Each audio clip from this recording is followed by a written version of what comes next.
Eh bien, ici, dans ce verset, وَإِنَّكَ لَعَلَى خُلُقٍ عَظِيمٍ, Allah Azza wa Jal démontre à son messager que le prophète sallam atteint le summum. Il n'y a pas de sommet plus grand que celui-là. Il atteint le summum de la perfection dans son comportement et son attitude. Ce qui signifie concrètement que cette perfection, ce summum atteint, ne peut qu'avoir une incidence sur la vie quotidienne. Et quelle est cette incidence? Quelle est cette traduction? C'est la rahma. Maintenant, voyons de plus près nous concernant nous. Il est clair que nous, musulmans d'aujourd'hui, d'hier et de demain, nous ne pourrons pas atteindre ce point culminant, le sommet, si vous voulez.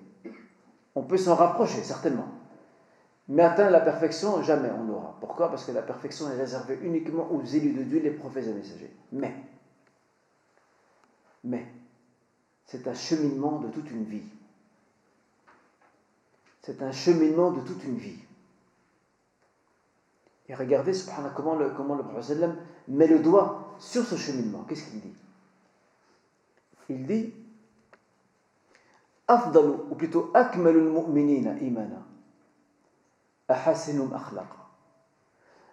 Ceux parmi les croyants qui ont parfait leur foi, ou qui ont concouru à la parfaire, ce sont ceux qui auront la meilleure conduite, le meilleur comportement.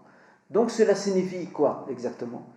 Cela signifie que nous sommes dans un concours, nous sommes dans une poursuite de chemin pour aller vers la cime qui se trouve au sommet de cette montagne, de cette falaise, qui est celle de l'ihsan, de la perfection. Nous allons certainement, Inch'Allah, nous en rapprocher, mais sans réellement l'atteindre pleinement.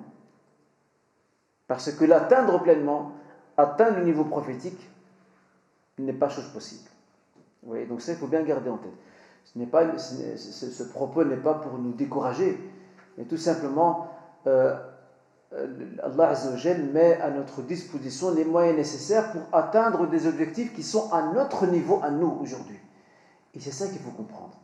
Et pourquoi je parlais tout à l'heure de ce discours islamique qui a besoin d'être quelque peu recadré, je vais donner un exemple concret. Vous savez, certains honorables imams, dans leurs interventions, sans le vouloir,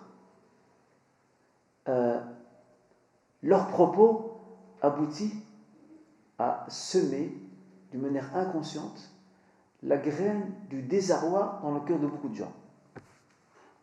Je vais vous dire comment. Dans son discours, dans son sermon, dans son exhortation, il va abonder dans le sens de récits, d'histoires d'hommes et de femmes exceptionnels dans l'histoire de l'islam, au point que ces auditeurs qui sont en train d'écouter, qui sont en train de s'émerveiller, se disent in fine, mais je ne pourrai jamais atteindre ce niveau. C'est impossible. Jamais je pourrai atteindre ce niveau. Et donc ils se découragent. Ils se disent c'est une ligne inatteignable et infranchissable. Or, ce que nous avons besoin, c'est de rappeler que à chaque époque, Allah Azza wa Jal met à la disposition des hommes et des femmes les moyens nécessaires pour qu'ils puissent atteindre des objectifs qui sont à leur niveau. Et regardez ce verset qui se trouve parmi les derniers versets, ou à la fin de ce dernier verset de la sourate la vache, sourate Baqara, La yukallifullahu nafsan illa wus'aha. Regardez. Dieu ne charge une âme que ce dont elle est capable d'assumer. Donc moi, je dois toujours essayer de dépasser mes limites, certes. Mais mes limites restent des limites. Je ne peux pas les comparer à celles du messager ou des compagnons. Mais j'agirai à mon niveau à moi. Et c'est le plus important pour Dieu. Dieu ne me demande pas, d'ailleurs, souvent je taquine, à l'époque quand je mariais certains frères, certaines sœurs, ils rigolaient de ça. Je les taquinais, je disais aux frères, écoute, cher frère, la sœur qui est en face de toi, que tu vas épouser maintenant, tu n'as pas épousé Khadija, ou Aïcha ou Hafsa. Tu as épousé une sœur qui porte ce prénom.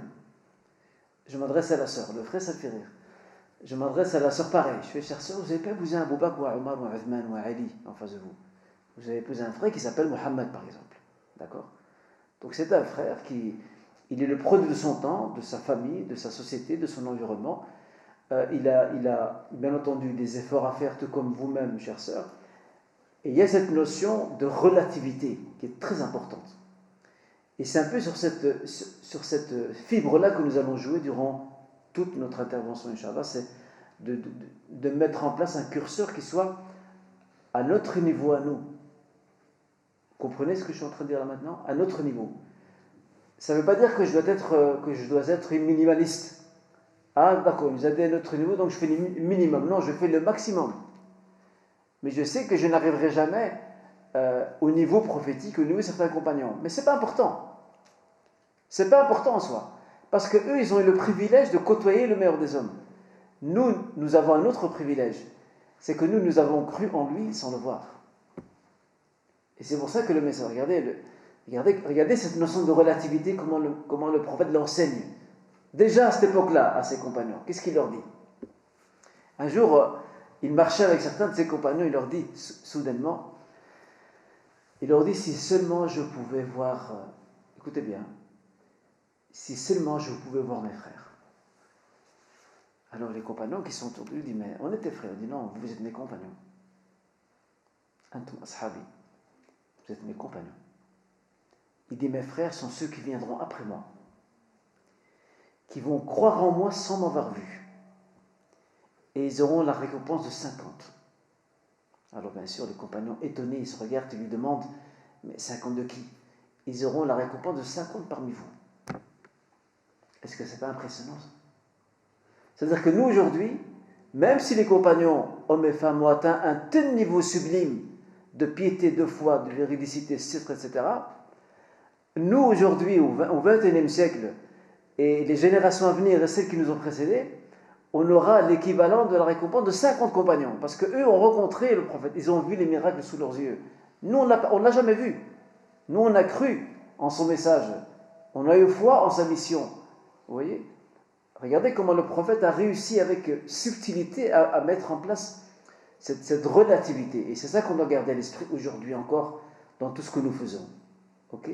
Essayons de transposer ce qu'on peut à notre niveau, à nous, malgré toutes nos contraintes sociales, familiales, professionnelles, mais on fait le maximum qu'on peut, le mieux qu'on peut.